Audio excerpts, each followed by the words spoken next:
aceptado el convite. Bien, ¿qué tal? Bueno. Buenos días. Quería preguntarte si este diagnóstico así como abuelo de pájaro que yo acabo de describir es corroborable en la práctica.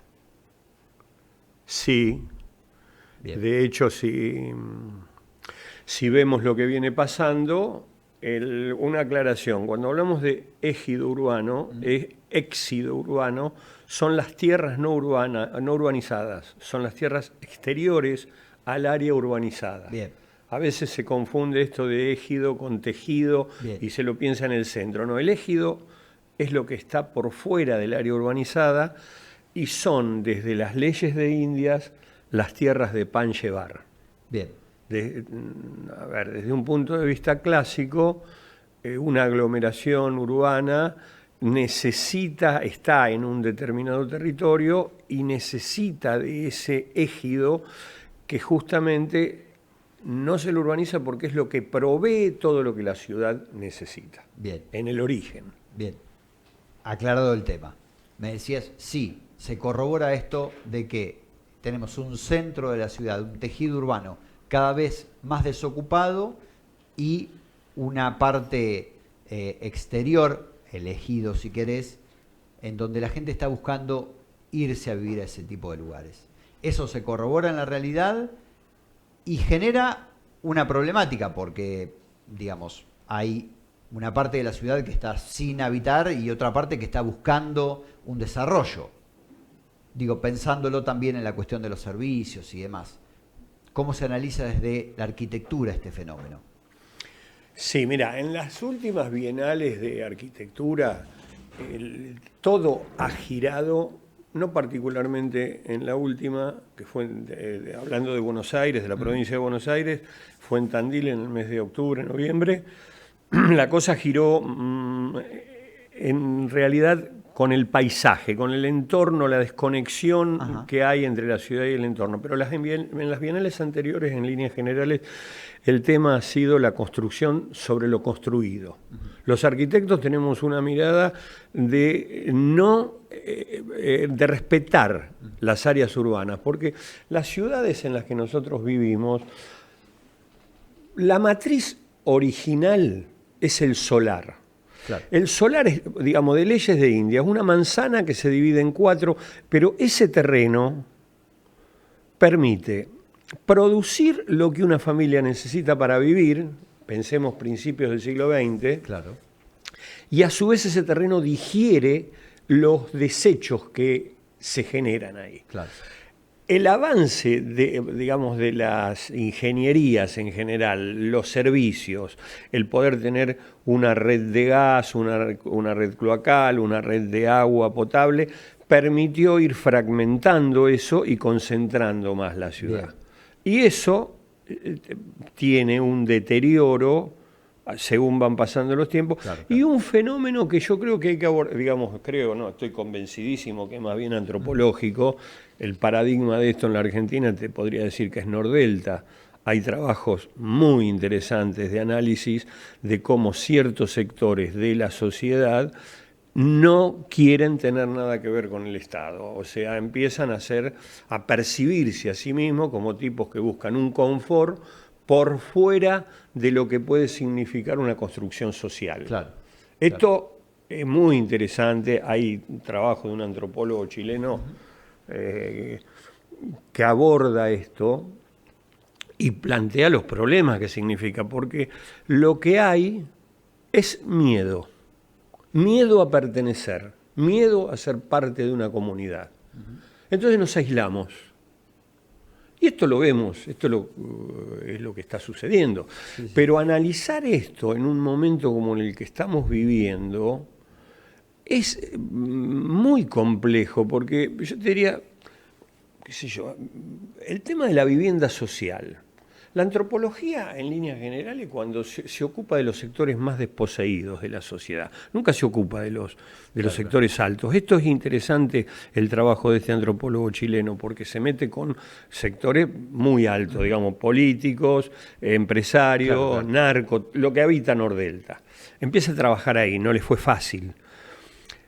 Y él termina siendo como relación a lo de el desierto, la barbarie, la zanja de Alsina, lo que divide, el no mezclarse. O sea, hay como una búsqueda de eso. Bien. Mientras tanto, nos queda una ciudad sin habitantes, poniéndole presión esa vivienda vacía a quienes no tienen vivienda y necesitan alquilar para vivir. Digo presión en cuanto al precio, digamos, ese debate, ¿qué rol puede tener el Estado en ese debate? O en todo caso, digamos, ¿qué puede hacer el capital privado junto con el Estado y la comunidad en debatir estas cuestiones? Digo, es una tendencia que no viene de los últimos 10 años, esta de que se va vaciando el centro y poco a poco la ciudad va creciendo hacia diferentes periferias. ¿De qué manera se transforma eso? ¿Cómo han hecho otras ciudades para volver a ser habitables, volver a ser, de alguna manera, seducir a otros sectores de la comunidad? Hay ejemplos en el mundo. Bueno, Italia, por ejemplo, ya en la década del 80, ajá, la vivienda social la empezó a hacer en el centro de las ciudades, la infraestructura, ciertos sectores de Italia, infraestructura abandonada. Porque hay que tener en cuenta que cuando vos en una manzana, vamos a nuestro caso, sí, tenés montones de casas vacías, sí, el sistema no funciona, porque vos tenés una matriz energética que está preparada para recibir, claro, la energía que esa vivienda demanda, tenés una red de agua que queda sin circulación y termina siendo un foco de contaminación, tenés la capacidad necesaria para brindarle el servicio de gas y nadie lo está consumiendo. Todo eso, las cloacas ni hablar, empiezan, claro, a colapsar por todos lados porque no tienen el flujo necesario que las haga funcionar. Mientras tanto, la vivienda social se traslada en líneas generales a la periferia, los terrenos que se eligen son depresiones, de inundaciones. Si vos agarrás los, claro, barrios sociales de Bragado, están casi todos, o todos, te diría, construidos en terrenos que no son aptos, claro, no solamente no son aptos para la construcción, son necesarios que no estén ocupados. Que no estén ocupados, claro, porque nosotros lo que estamos teniendo, que se va acelerando lo de las sequías y las inundaciones, bueno, es el uso que estamos haciendo del territorio. Claro.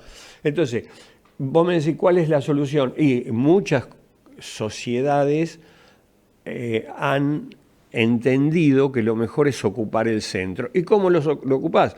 Con la vivienda social, justamente a través del reciclaje, que no es movilizar la gran industria de la construcción, sino el trabajo artesanal, el trabajo del albañil, el trabajo del carpintero, cómo está constituida una sociedad en definitiva. Claro. Esas sumatorias de esfuerzos. Y otra cosa, en donde vivía una familia típica de mediados del siglo XX, hoy a lo mejor pueden vivir 2 o 3 familias. Claro. Entonces, la densificación hace al uso del comercio local, hace al uso de, claro, la escuela, claro, hace a la socialización. O sea que, en cierto sentido, nos hace falta debatir estas cosas. Totalmente. Bien. Totalmente. Y ni hablar la relación, el ocupar el ejido urbano con vivienda individual está generando problemas ambientales. Digamos, nosotros vivimos en territorios donde lo que se conoce como el metabolismo regional es muy débil. A ver, explícate brevemente. Vos no tenés abundancia de agua. Cuando nosotros entendemos que el agua, aceleramos el escurrimiento de agua, nos la sacamos de encima, estamos acelerando el proceso de calentamiento de una manera increíble, porque el agua que se deposita en las depresiones de inundación, en las pequeñas lagunas, es un agua que alimenta napas. Claro, claro. El agua esa es de un valor en estos tiempos increíble. Claro. Cuando vos te atás tanto, a mí me gusta hablar del despotismo del ángulo recto, digamos, nosotros tenemos el cardo y el decumano romano, ¿viste? Y extendemos esa trama hasta el infinito, actuando sobre el territorio como si no existiera, como si no existiera la topografía. Claro, claro. Y es un paisaje ondulado el nuestro, donde todo esto lo necesitamos para que las napas se alimenten, para que la evaporación sea más controlada. Digamos, nos sacamos, en diciembre la municipalidad estaba llena de gente que hacía catarsis renegando porque estaban con sus campos inundados. Y nosotros lo veíamos y decíamos, en 15 días sale el sol y acá no queda una gota de agua. Porque no solamente aceleramos la salida a través de las... Naturalmente nuestro paisaje es muy de meandros y es un gran humedal. Claro. Estamos fabricando ríos. Sergio, gracias por haber venido a compartir un rato. Es un tema que por supuesto no se va a acabar en esta nota y que la idea era poder tener algunas pistas de empezar a pensar estos temas y sobre todo entender esto de si es necesario el debate o si simplemente hay que dejar que, bueno, la tendencia continúe tal como viene. Así que nos ha servido para comprender un poco más la complejidad que también tiene este tema. Gracias por haber venido a charlar un rato. Buenísimo. Sergio Patini.